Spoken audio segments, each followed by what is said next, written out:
when I was there. So my GP, I went to go see her, or yeah, I think it was, I can't even remember. I've had so many GPs over the last few years. So I went to see her, and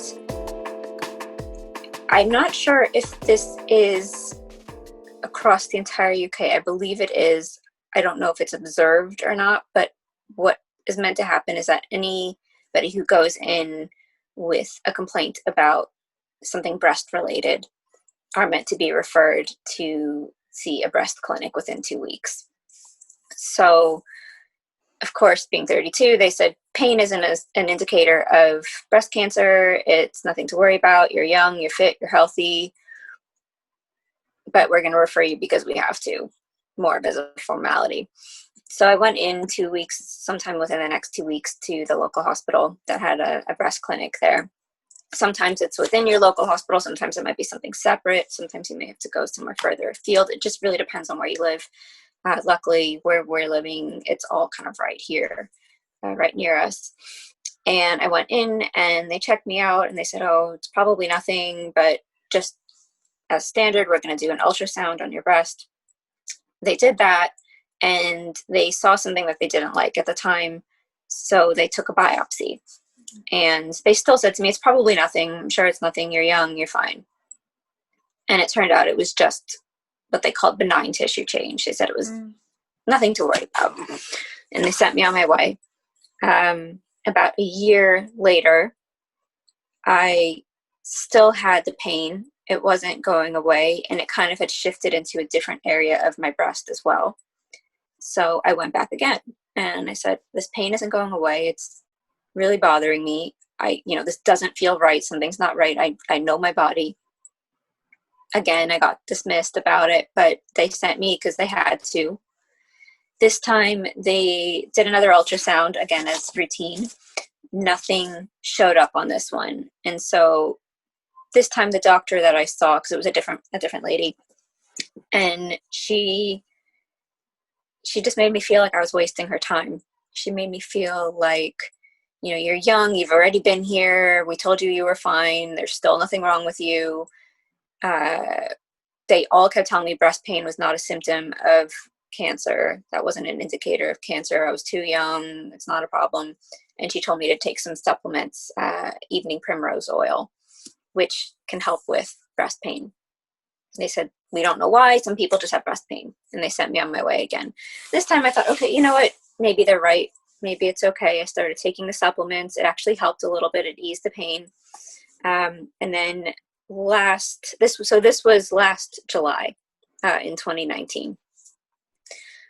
Then last fall, or autumn, as they say here, we being my husband and I, we went traveling. We quit our jobs, and we broke the lease on our flat, and we went to go and do a big round the world trip, which we've been planning for years. It was something that we wanted to do for ages, but we had to wait until I got my citizenship. So that's why we went last year. And make that long story short, we can talk about that if you want later, but to make this shorter, our trip wound up getting cut short. We went with an indefinite amount of time. We thought we'd be gone for several months to a year, maybe longer, kind of see what came up.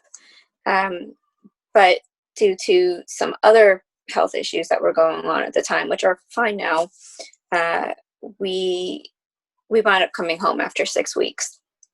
And at the time, I was just devastated about it. I was really upset because it had been a big dream that had fallen apart, and I didn't want to be back here. And now I'm really grateful that we're back here, because we came back almost a year ago now. It was at the end of October.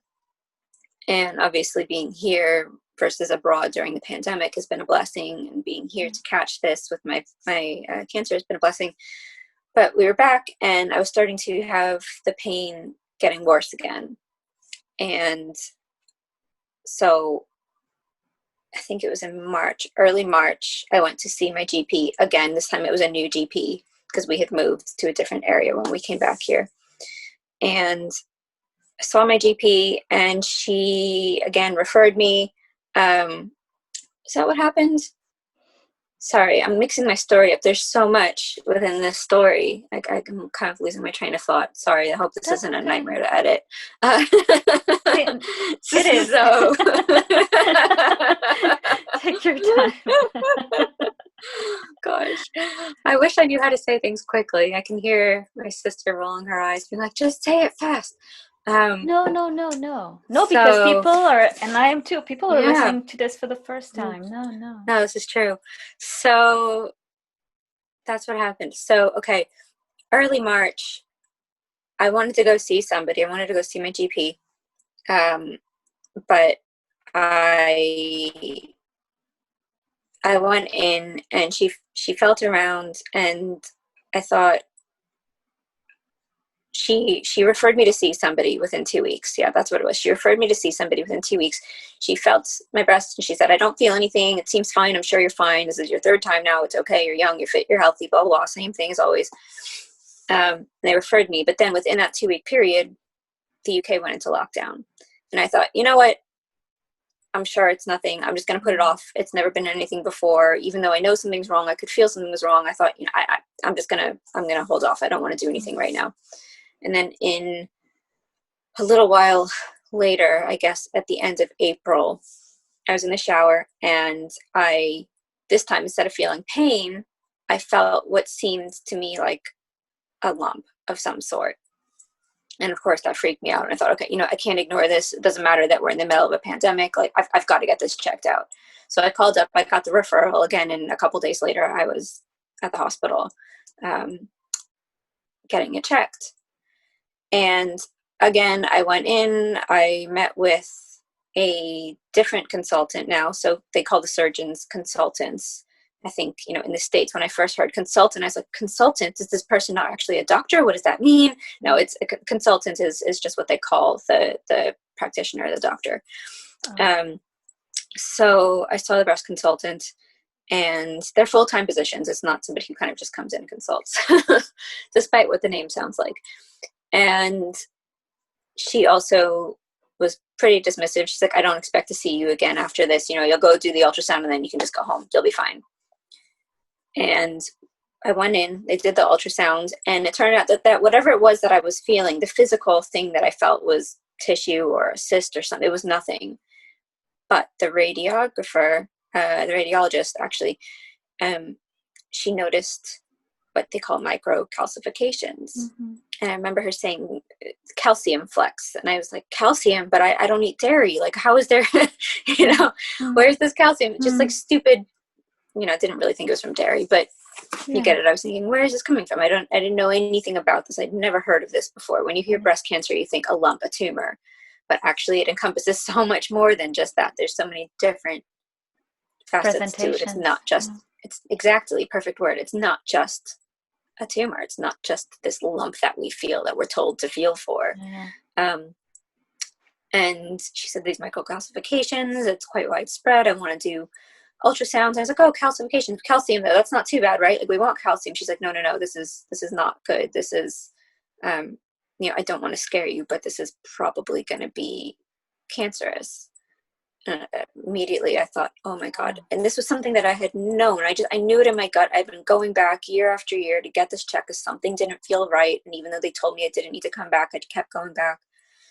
And then, you know, my fears and my intuition turned out to be true. They did the biopsies, and the mammogram was my first time actually getting a mammogram. Those are not fun. No, they're not. And it turned out to be early stage breast cancer, which in my case, what I have is, or had now, is called ductal carcinoma in situ, or DCIS, and it is kind of the earliest stage of breast cancer. And what that means is it is contained within the milk ducts. And I think some people may sometimes have an actual lump in there. I'm not sure. I've kind of seen some people post about that in different groups that I'm in. But generally, it's these calcium flakes, these microcalcifications. And that's why I didn't necessarily feel anything, but it was the pain. some people present maybe with a rash or with, you know, the common signs that you see, the dimpling, the puckering, the inverted nipple, whatever have you. I didn't have any of that. And that's actually one thing, if your listeners take anything from this, it's that pain, contrary to what they tell you, pain can be a symptom. Now, if you have pain in your boob, don't go freaking out. It doesn't mean, it is usually not going to be that. It is not going to be cancer every time. Yeah. But if you have a persistent ache in your breast that goes on and doesn't go away, get it checked out. Yeah. Get it looked at.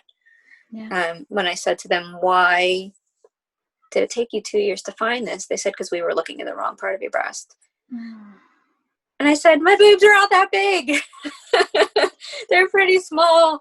How is it, you know, that difficult to have just moved the ultrasound wand over just a half an inch? You would have seen it. And, you know, by the time they found it, it was more widespread. So basically, I, you know, not lucky to have had it happen. When I got diagnosed, I was 34. It was just a month before my 35th birthday. And it was early enough that I only, and I put that in quotes because only, you know, it's still a pretty big thing, had a mastectomy to remove it. Some women choose to have a lumpectomy.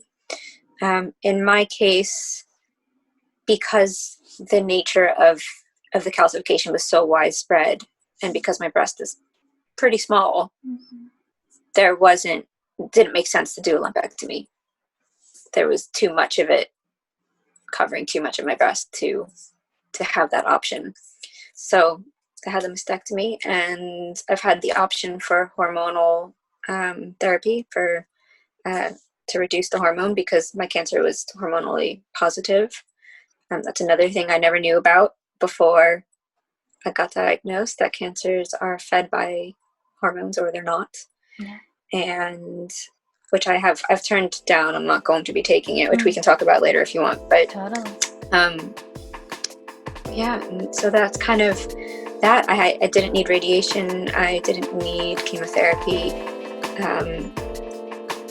So in that regard, I'm very lucky. But that's kind of my story. And